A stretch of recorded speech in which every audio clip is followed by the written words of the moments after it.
just settling for less is not his decision to make. There is no DA that determines what happens in the cabinet of national unity.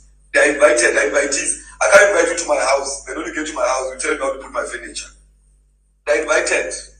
If you don't want to be part of the invitee, they must leave. Everyone else invited. Those that don't come, they did not come.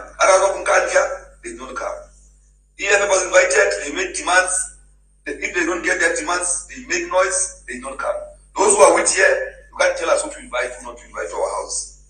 If you're not happy with the government of national unity, if you move out, we welcome those who want to work in government of national unity. Now, there's no TA that is going to babysit the ANC.